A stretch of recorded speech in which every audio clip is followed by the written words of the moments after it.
Apa yang kami banggakan dalam kehidupan kami ya Tuhan Yesus. Biarlah kami boleh melihat selalu kemurahan Tuhan demi kemurahan Tuhan. Bahkan di hari yang istimewa pagi ini Tuhan, kami boleh menikmati anugerah Tuhan yang Tuhan berikan kesempatan untuk kami boleh bersama bertemu berjumpa dengan Engkau secara pribadi Tuhan. Kami mohon anugerah Tuhan mengawal kami, memberkati, menguatkan kehidupan kami, sehingga kami boleh menikmati hal-hal yang menyenangkan yang Tuhan karuniakan kepada kami. Terima kasih Tuhan Yesus untuk anugerah-Mu yang besar dalam kehidupan kami. Biarlah pengurapan yang baru, pengurapan yang sama atas hamba-Mu juga atas seluruh umat Tuhan saat kami boleh terima sabda Tuhan. Kami mau dengar firman-Mu. Kami siapkan hati kami, pikiran kami, pendengaran kami buat apa yang akan Tuhan sampaikan kepada kami semua pagi ini. Terima kasih Tuhan Yesus, anugerah-Mu melimpah dalam kehidupan kami. Dalam berkat nama Tuhan kami berdoa mengucap syukur. Yang percaya katakan sama-sama amin. Di nama Tuhan. Shalom ibu bapak yang saya kasihi dalam Tuhan Kristus. Shalom semua. Di nama Tuhan. Kita boleh berada di rumah Tuhan kembali pada pagi ini. Hari ini tanggal 17 April 2022, kita memperingati hari kebangkitan Kristus Yesus. Amin. Siapa yang siap diberkati Tuhan pagi ini dengan kemenangan kebangkitannya? Bisa lambaikan tangan bersama-sama? Iya. Oke. Bapak Ibu Saudara dikasih Tuhan, mari kita siapkan hati kita untuk terima berkat Tuhan. Semua pembicaraan dengan sesama mari kita akhiri, karena waktunya pagi ini kita akan terima pesan Tuhan. Dan semua HP di silent, karena fokus dan perhatian kita pagi ini hanya kepada firman Tuhan. Bapak Ibu Saudara dikasih Tuhan, firman Tuhan pagi ini saya berikan judul kemenangan dalam kebangkitannya. Minta tolong untuk media apa? Oke. Terambil dari kitab Injil Yohanes pasal 21 ayat 1 sampai dengan ayat yang ke-14.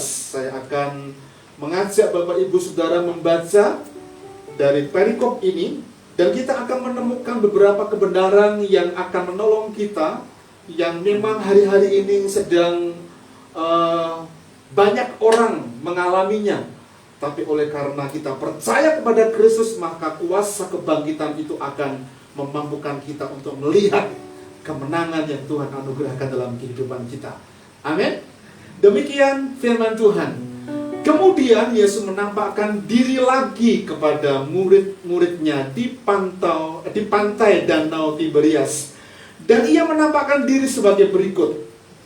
Di pantai itu berkumpullah Simon Petrus, Thomas yang disebut Didimus, Nathanael dari Kana yang di Galilea, anak-anak Zebedeus, dan dua orang muridnya yang lain. Kata Simon Petrus kepada mereka, "Aku pergi menangkap ikan." Kata mereka kepadanya, "Kami pergi juga dengan engkau." Mereka berangkat lalu naik ke perahu, tetapi malam itu mereka tidak menangkap apa-apa. Ketika hari mulai siang, Yesus berdiri di pantai, akan tetapi murid-murid itu tidak tahu bahwa itu adalah Yesus. Kata Yesus kepada mereka, "Hai anak-anak, adakah kamu mempunyai lauk pauk?" Jawab mereka, "Tidak ada." Maka kata Yesus kepada mereka, "Tebarkanlah jalamu di sebelah kanan perahu, maka akan kamu peroleh." Lalu mereka menebarkannya, dan mereka tidak dapat menariknya lagi karena banyaknya ikan. Maka murid yang dikasihi Yesus itu berkata kepada Petrus, "Itu Tuhan." Ketika Petrus mendengar bahwa itu adalah Tuhan, maka ia mengenakan pakaiannya, sebab ia tidak berpakaian. Lalu terjun ke dalam danau. Murid-murid yang lain datang dengan perahu, karena mereka tidak jauh dari darat, hanya kira-kira 200 hasta saja, dan mereka menghela jala yang penuh ikan itu. Ketika mereka tiba di darat, mereka melihat api arang dan di atasnya ikan dan roti. Kata Yesus kepada mereka, bawalah beberapa ikan yang baru kamu tangkap itu. Simon Petrus naik ke perahu lalu menghela jala itu ke darat penuh ikan-ikan besar, 153 ekor banyaknya. Dan sungguh pun sebanyak itu jala itu tidak koyak. Kata Yesus kepada mereka, marilah dan sarapanlah. Tidak ada di antara murid-murid itu yang berani bertanya kepadanya, siapakah engkau? Sebab mereka tahu bahwa ia adalah Tuhan. Yesus maju ke depan mengambil roti dan memberikannya kepada mereka. Demikian juga ikan itu. Itulah ketiga kalinya Yesus menampakkan diri kepada murid-muridnya sesudah ia bangkit dari antara orang mati. Puji nama Tuhan. Diberkatilah setiap kita yang selalu membaca, merenungkan, dan melakukan firman Tuhan dalam kehidupan kita. Bacaan kita dari Injil Yohanes pasal 21 ayat 1 sampai dengan ayat 14 mungkin saja bagi kita tidak asing. Kita pernah membaca, kita bahkan mungkin pernah mendengar khotbah tentang perikop ini. Saya mengajak Bapak Ibu memperhatikan bersama-sama apa yang dialami oleh para murid. Saya akan mengajukan 3 pertanyaan, tolong dijawab dan renungkan baik-baik. Kira-kira apakah yang terjadi dengan para murid? Bingung? Ya. Takut? Ya. Mereka merasa kehilangan gurunya? Mungkin saja. Apakah mereka trauma? Mungkin saja. Apakah ketakutan, penekanan sampai kekhawatiran mereka ketika mereka melihat Yesus yang disalibkan itu membuat mereka trauma? Mungkin saja. Bapak Ibu, kalau kita bertanya apakah mereka mengalami stres, mungkin kita akan jawab, ya. Apakah mereka mengalami stres dan apakah mereka mengalami gangguan mental? Bisa jadi. Bapak Ibu, saya membaca tentang buku psikologi tentang gangguan mental. Ternyata masing-masing kita, masing-masing orang itu punya gangguan jiwa. Setuju? Tidak ada yang jawab, berarti tidak setuju. Setuju? Cuma prosentasenya yang berbeda. Prosentasenya yang berbeda. Ternyata saya hanya menyampaikan ada 3 tipikal tentang gangguan atau gangguan jiwa atau gangguan mental. Tapi saya membaca ternyata ada banyak. Salah satunya adalah pelupa, pikun. Itu ternyata juga gangguan mental. Gangguan mental, pikun. Kalau orang tua gangguan mental sih nggak masalah. Tapi kalau muda, kok kamu sudah pikun toh? Itu persoalan. Nah, coba bayangkan Bapak Ibu yang terjadi dengan para murid. Mari kita perhatikan sejenak, fokus kita, perhatian kita kepada para murid. Sehingga pertanyaan ini, apakah mereka gangguan mental? Apakah mereka stres? Apakah mereka trauma? Mungkin saja. Nah, mari kita akan korelasikan dengan apa yang saya sampaikan ini. Ada 3. Coba Bapak Ibu perhatikan dari 3 tipikal ini, mana murid-murid itu termasuk gangguan mentalnya di sisi mana. Yang pertama, penyakit jiwa atau gangguan mental itu ada yang dinamakan gangguan depresi mayor. Gangguan depresi mayor itu adalah gangguan kesehatan mental yang ditandai dengan suasana hati, perhatikan, suasana hati yang terus tertekan atau kehilangan minat dalam beraktivitas menyebabkan penurunan yang signifikan dalam kualitas hidup sehari-hari. Biasanya ini dialami oleh mereka yang sudah mulai kepala 6, kepala 7, sehingga mulai aktivitasnya itu mulai menurun. Maka saya menyarankan bagi kita yang sudah masuk kepala 6, kepala 7, tetaplah beraktivitas. Saya pernah menyampaikan kepada Bapak Ibu, ibu saya lebih sehat dibandingkan ketika bapak saya masih hidup. Mengapa? Karena dia mobil kemana-mana. Di sawah iya, ngarit iya, ngopeni kambing iya, ya, jatuh dari pematang sawah dibiarkan saja, bangun sendiri gitu. Sampai sekarang masih hidup, kepala 7, beraktivitas. Walaupun di sisi usia mungkin dari antara kita bertanya, kalau dari sisi usia kan kita sudah nggak maksimal, kita mengalami penurunan. Tetap beraktivitas, Pak Bin ya, tetap, gitu ya. Nah yang kedua, ternyata gangguan jiwa itu ada yang namanya ini gangguan kecemasan. Yang pertama tadi apa? Gangguan depresi mayor. Yang kedua adalah gangguan kecemasan. Gangguan kecemasan itu adalah gangguan kesehatan mental yang ditandai dengan perasaan khawatir. Pernah kita khawatir? Pernah. Cemas, pernah kita cemas? Atau bahkan takut yang cukup kuat mengganggu aktivitas sehari-hari. Ini yang terjadi dalam kehidupan para murid. Mereka khawatir, mereka takut, mereka cemas karena guru yang mereka ikuti sejak mereka dipanggil dari mula-mula ketika dia terima Yesus untuk jadi murid mereka, jadi murid Yesus. Sebetulnya Yesus menjanjikan, kamu akan aku jadikan penjala ikan.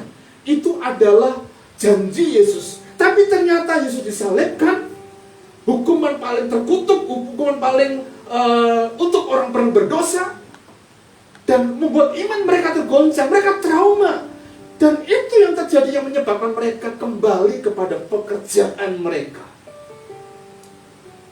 Hati-hati, khawatir, cemas, takut yang berlebihan bahkan mengganggu aktivitas kita sehari-hari, itu juga gangguan mental.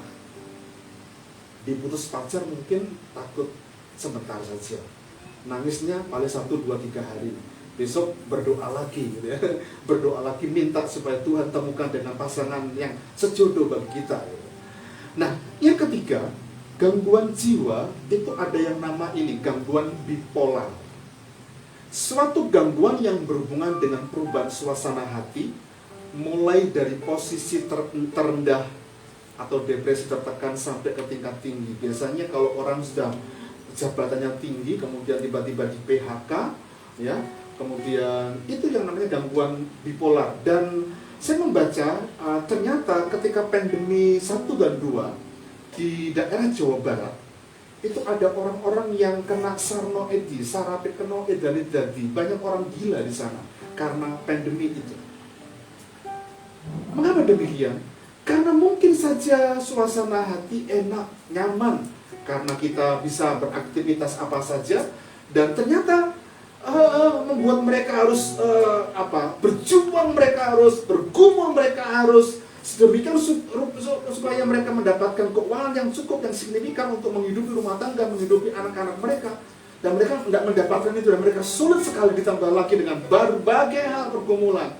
Tapi bersyukur karena pemerintah begitu amat cermat memperhatikan, sehingga vaksin 1, 2, dan 3 booster itu dapat berlangsung dan dalam suasana yang aman, nyaman.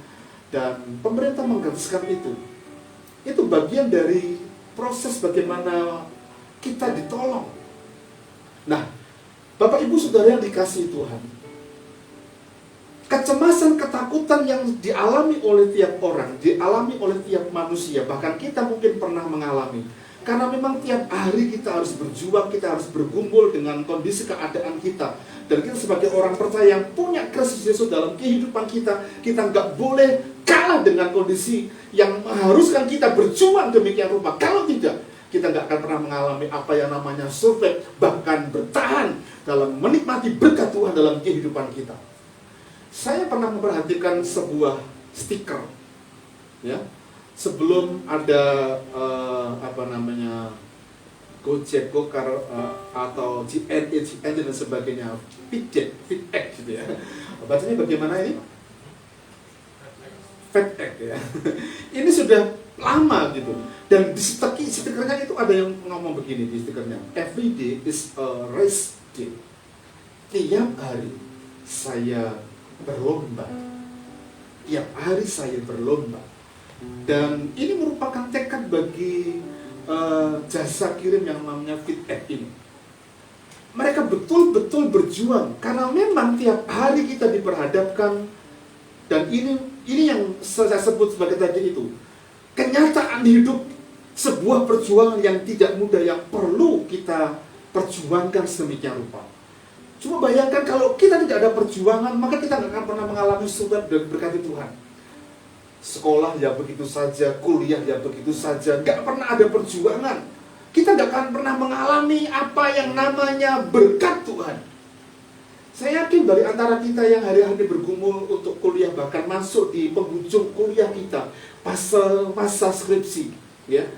Masuk masa skripsi itu biasanya kalau di sekolah-sekolah teologi ya, sebelum ujian skripsi itu ada beberapa kali ujian proposal, bab 1, bab 2, bab 3, baru kalau sudah go, baru selesai bikin skripsi, dan itu diujikan di hadapan banyak teman-teman mahasiswa yang melihat, memperhatikan. Tapi kalau itu sudah goal dan selesai dan bahkan nilainya bagus, wah itu sangat menyenangkan sekali. Karena memang tiap hari kita diperhadapkan kepada perjuangan. Dari petang kita bersambung dengan waktu, bergulat dan tugas dengan pekerjaan kita. Karena kalau tidak, tanpa perjuangan kita nggak pernah mengalami kemenangan. Dan Kristus Yesus dalam ketaatannya, bagaimana dia merasakan perjuangan menahan rasa sakit, bagaimana kulit tubuhnya di punggung yang terkelupas oleh karena cambukan itu, dia bertahan, dia berjuang sampai ke jalan Via Dolorosa, ketika masuk ke Kalvari di Bukit Golgota, ketika dia disalibkan, dia tetap berjuang. Dia dicemooh, dia dihina, dia diam saja, dia tidak membalas, bahkan dia mengatakan ampunilah mereka, sebab mereka tidak tahu apa yang mereka perbuat. Sampai sedemikian rupa, itulah perjuangan Kristus Yesus. Bapak, Ibu, Saudara yang dikasihi oleh Tuhan, mari kita pahami, perjuangan akan menjadi tolak ukur bagaimana kita menikmati kemenangan yang Tuhan nyatakan kepada kita. Kalau Kristus Yesus bangkit dari kematian, itu artinya dia menang. Kalau dia menang, yang kita yang percaya kepadanya, kita mengalami kemenangan. Amin. Persoalannya yang perlu kita cari tahu adalah kita sudah percaya kepada Kristus, tapi mentalitas orang percaya tidak sebagai pemenang, sebagai orang-orang yang diperhadapkan kepada kekhawatiran, ketakutan seperti yang dialami oleh para murid. Maka pagi ini saya memberikan ada 3 kepastian tentang kemenangan dalam kebangkitannya. Yang pertama, dalam kebangkitan Kristus ada kemenangan dari rasa takut. Amin. Kemenangan dari rasa takut. Perhatikan di ayat yang kedua dan ayat yang ketiga. Di pantai itu berkumpul Simon Petrus, Thomas yang disebut Didimus, Nathanael dan dari Kana yang di Galilea, anak-anak Zebedeus dan 2 orang muridnya yang lain. Perhatikan ini. Kata Simon Petrus. Petrus ini seorang murid yang dominan kepada mereka, kepada Thomas, kepada saudaranya, Yohanes dan sebagainya. Dia mengatakan, aku pergi menangkap ikan. Kata mereka kepadanya, kami pergi juga dengan engkau. Pertanyaannya buat kita, mengapa para murid kembali ke pekerjaannya dan menangkap ikan? Padahal mereka tahu dari awal mereka dipanggil untuk menjadi penjala manusia. Mereka juga tahu bahwa Yesus itu akan mengalami penderitaan, mengalami siksaan, tapi pada hari yang ketiga Yesus akan bangkit. Itu juga sudah dikasih tahu kepada mereka. Tapi mengapa mereka justru kembali ke pekerjaan yang semula, menangkap ikan? Padahal dalam peristiwa sebelumnya, Maria Magdalena itu ketemu dengan Yesus. Atau sebelumnya bahkan Maria Magdalena ketika pergi ke kubur, kuburnya kosong. Dia cari, kasih tahu muridnya, teman-teman murid-murid bawa ke kubur itu, ternyata sudah tidak ada. Dan murid-muridnya kembali, tapi Maria Magdalena menangis di situ dan dia ditemui oleh Yesus. Dan Maria Magdalena seperti yang saya posting pagi ini dalam renungan di grup, dia melihat Tuhan. Sebetulnya Maria Magdalena ketika ngasih tahu Petrus, aku telah melihat Tuhan, itu cukup. Tapi mengapa mereka kembali kepada pekerjaan yang semula? Ini yang menyebabkan karena mereka mengalami ketakutan yang amat sangat. Peristiwa penyaliban telah mengguncangkan iman mereka dan membutakan mata iman mereka sehingga mereka tidak melihat kebenaran yang terjadi, yang pernah disampaikan kepada mereka. Ketakutan membuat mereka tidak punya pegangan hidup. Hati-hati. Kalau kita diperhadapkan pada perasaan takut yang lebih, takut yang mencekam, yang sampai kita kehilangan pegangan, pengharapan, pegangan hidup kita, berarti kita sedang dibawa kepada satu kegoncangan iman yang kita perlu perhatikan dalam kehidupan kita.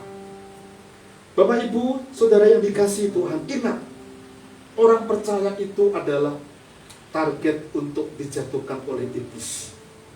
Iblis bisa menjatuhkan lewat celah yang kita buat. Bisa lewat kekecewaan, pahit hati, pikiran negatif, tetapi juga iblis bisa menjatuhkan kita lewat ketakutan yang kita alami. Pertanyaannya buat kita pagi ini, apa yang kita takutkan?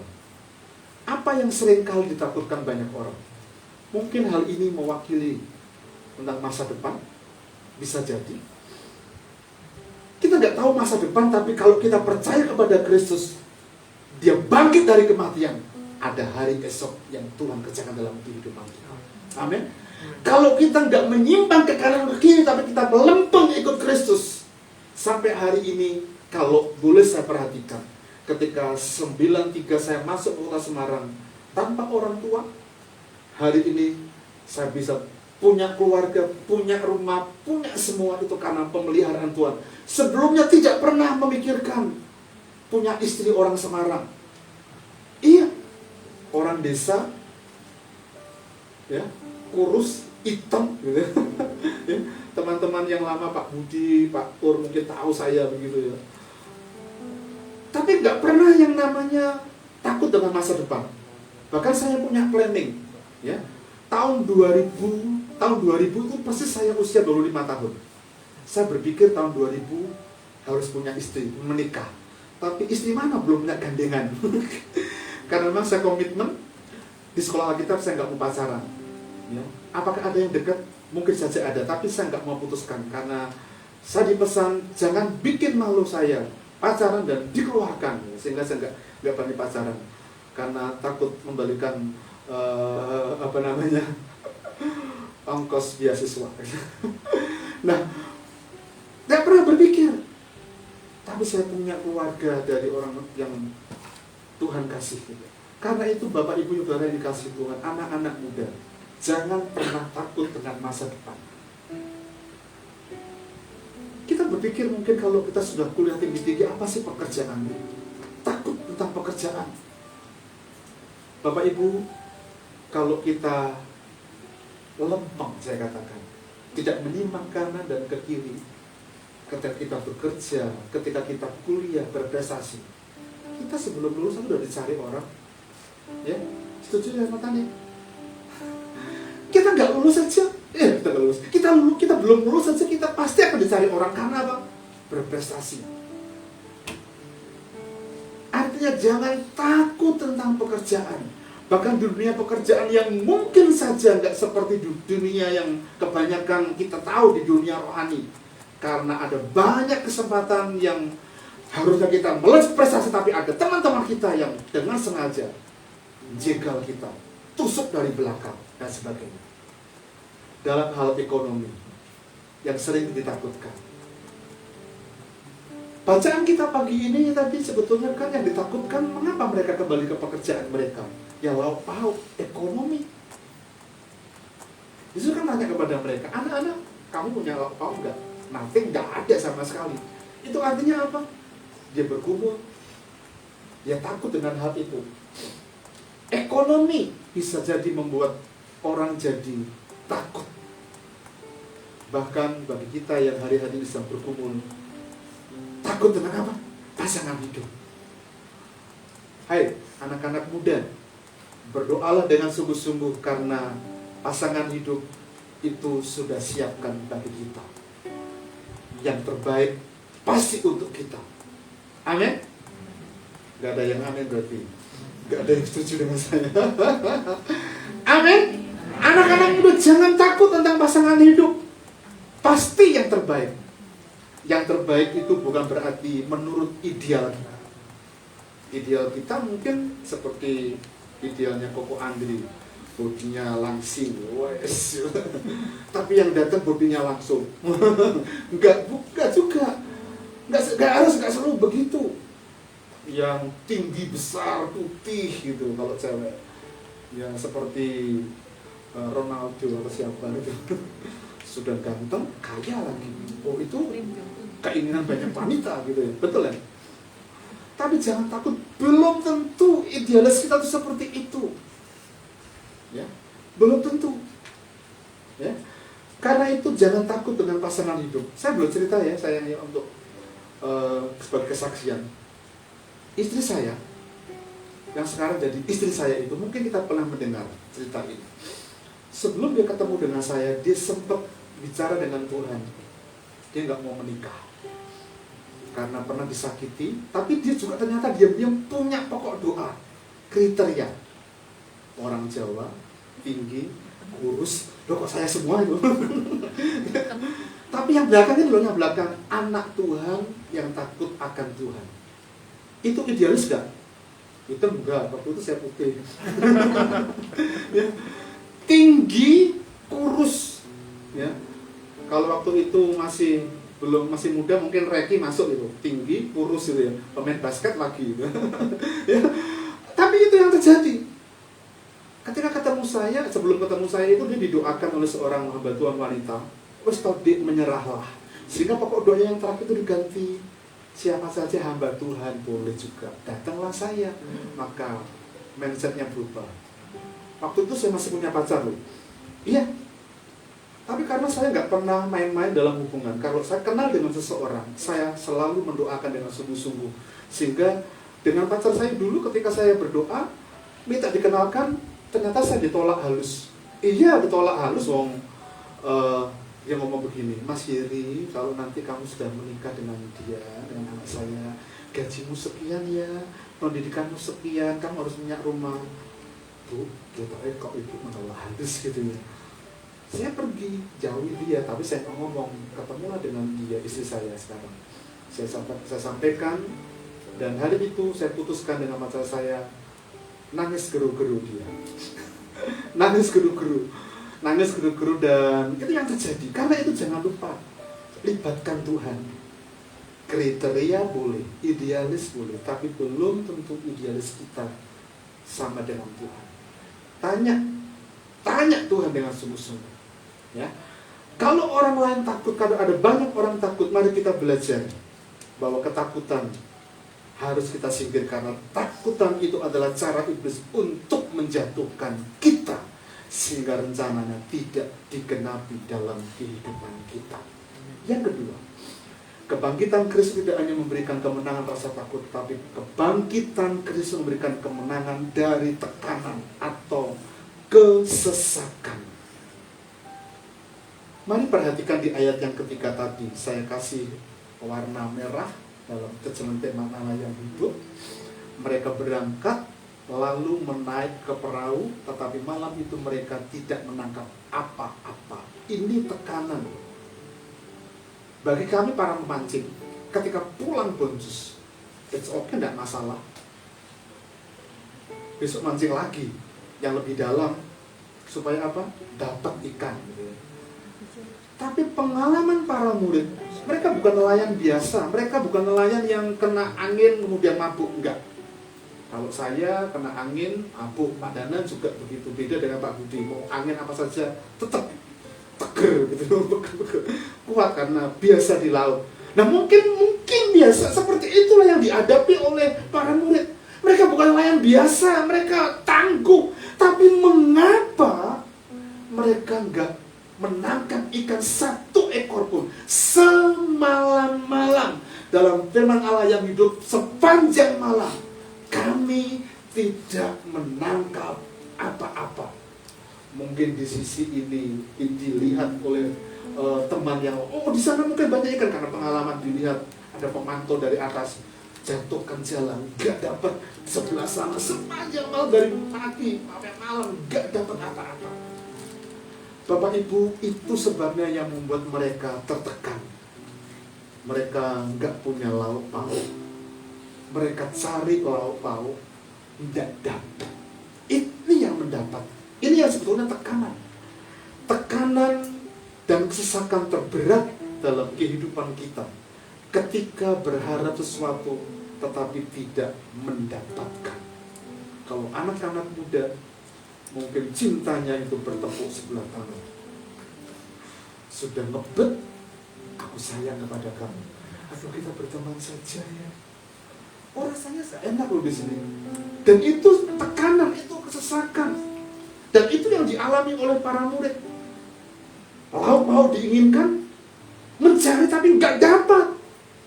Bapak Ibu Saudara yang dikasihi oleh Tuhan, ini yang dialami oleh para muridnya, menangkap ikan semalam-malaman tetapi tidak menangkap apa-apa.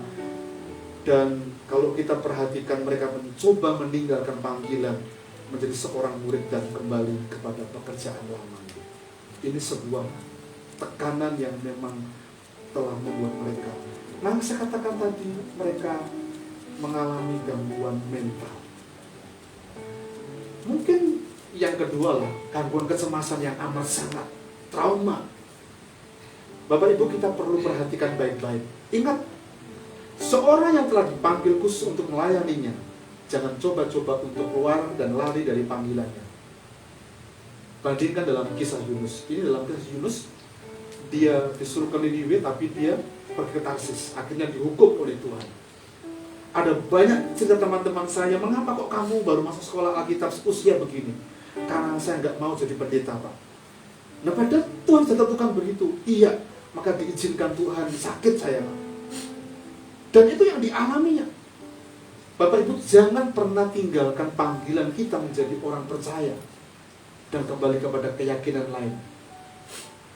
Mungkin kita nggak meninggalkan keyakinan iman, tapi praktek hidup yang kita hidupi dalam kehidupan kita seringkali tidak mencerminkan panggilan kita sebagai orang percaya. Karena apa? Tekanan yang seringkali muncul dalam kehidupan kita. Perasaan takut yang berlebihan itu merupakan tekanan, dan itu membuka celah iblis untuk masuk yang tadi melalui ketakutan. Akibatnya ada banyak akibat. Tidak bahagia, tidak nyaman, kehilangan damai sejahtera, bosan hidup, bahkan yang paling parah, gila, atau mungkin bunuh diri. Iya, itu yang terjadi. Ada tekanan, kesesakan yang sering kali orang alami. Mengapa orang tertekan? Masalahnya yang begitu berat, sakit yang gak sembuh-sembuh, ekonomi, dan banyak hal yang membuat orang itu tertekan. Saya pernah cerita ya kepada Bapak Ibu Saudara, saya pernah menolong orang yang hampir mati karena tertekan ekonomi. Dia sudah di rumah, di kamar, letak, sementara gak ada orang sama sekali. Saya bawa, untung waktu itu saya bawa mobil, gak bawa motor. Kalau seandainya saya bawa motor, mungkin caranya bagaimana, gak tahu. Langsung saya larikan ke Kolombia dan tertolong, dan sampai hari ini orang ini masih hidup. Karena apa? Tekanan yang berlebihan, ekonomi. Bapak Ibu Saudara yang dikasihi oleh Tuhan, kalau Tuhan hidup untuk para murid dan menemui mereka di pantai Danau Tiberias, dan mereka bertanya, "Hai anak-anak, apakah kamu punya lauk pauk?" Sebetulnya Yesus datang ingin membereskan segala bentuk tekanan hidup yang membuat mereka alami itu, para murid alami. Sehingga ayat ini memberi jawab kepada kita. Ayat 11 tadi dikatakan kan, "Hai anak-anak, adakah kamu mempunyai lauk pauk? Ada uang nggak kamu? Ada saldo nggak di akun bankmu?" Nggak ada, Tuhan. sama sekali. Padahal kebutuhan banyak. Itu menekan kita loh. Kebutuhan banyak. Biaya hidup, biaya kuliah, biaya macam-macam itu menekan kita. Tapi Yesus yang hidup, kebangkitannya memberikan pembebasan dan kemenangan bagi tekanan hidup itu. Dikatakan, Simon Petrus naik ke perahu ketika Yesus menyuruh untuk menebarkan jala. Ikan penuh, ikan apa? Cilik. Ikan-ikan besar, tidak ditimbang beratnya berapa. Ya. Tapi yang aneh adalah banyaknya itu dihitung 100 berapa? 53 ekor banyaknya. Dan sungguh pun banyaknya itu. Apa Bapak Ibu? Jalannya tidak koyak, kantongnya tidak koyak, nggak kebobolan. Artinya apa? Ada segi berkat Tuhan yang Tuhan nyatakan kepada kita. Tekanan boleh ada, tantangan boleh ada. Sikap hidup kita harus mencerminkan sikap iman percaya kita kepada Kristus. Karena Kristus telah bangkit. Dia tidak hanya memberikan janji lauk pauk kepada kita, tapi juga memberikan banyak berkat. Sampai dikatakan jala mereka tidak koyak. Itu artinya apa? Tidak pernah ada kebocoran berkat yang mereka terima.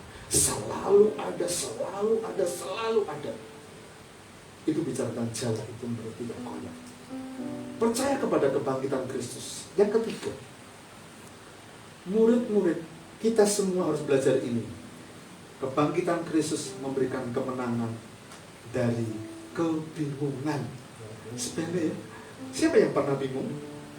Semua orang pernah bingung, Pak. Hari ini bingung, minyak aja mahal, diirit-irit gitu ya. Ya. Kalau minyak mahal bagi yang beli sih tidak masalah. Yang jual bagaimana? Yang jual juga bingung. Ya. Nah, ayo kita perhatikan di ayat 3 sampai ayat yang kelima. Ini kebingungan yang dialami oleh para murid. Kata Simon Petrus, aku pergi menangkap ikan, kata mereka kepadanya. Kami juga ikut pergi. Ayat 4, ketika hari mulai siang, Yesus berdiri di pantai, bertemu dengan mereka, tapi mereka tidak tahu bahwa itu Yesus. Kata Yesus kepada mereka, hai anak-anak, apakah kamu tidak punya lauk pauk? Tidak ada. Ekonomi berkat yang kita terima mungkin cukup untuk 1 minggu, 2 minggu, bahkan nggak cukup 1 bulan. Kita mungkin membuat kita bingung. Tapi hari ini mari kita belajar supaya kita tidak kehilangan pengharapan. Jangan bingung dengan situasi yang ada di luar yang mempengaruhi hati kita. Karena kita punya Kristus. Boleh tidak bingung? Nggak apa-apa, normal. Tapi jangan sampai kebingungan itu mempengaruhi kita loh. Iya. Kalau kita bingung dengan harga minyak, bagaimana dengan Mbak Santi yang butuh minyak banyak? Loh, iya loh. Tapi dia nggak bingung. Karena dia baru produksi. Dan itu bicara apa? Jala yang tidak koyak. Makanya tetap badannya gemuk. Suami istri itu kan gemuk, Mbak Santi sama sebetulnya. Kan nggak pernah bingung. Coba kalau bingung, begitu stres gitu, mungkin nggak pernah gemuk. Nah, Bapak Ibu Saudara yang dikasihi Tuhan, ada 2 kata kunci yang saya mau kasih tahu untuk kita mengalami kemenangan dalam kebangkitannya. Yang pertama adalah percaya bahwa Yesus itu adalah Tuhan. Amin.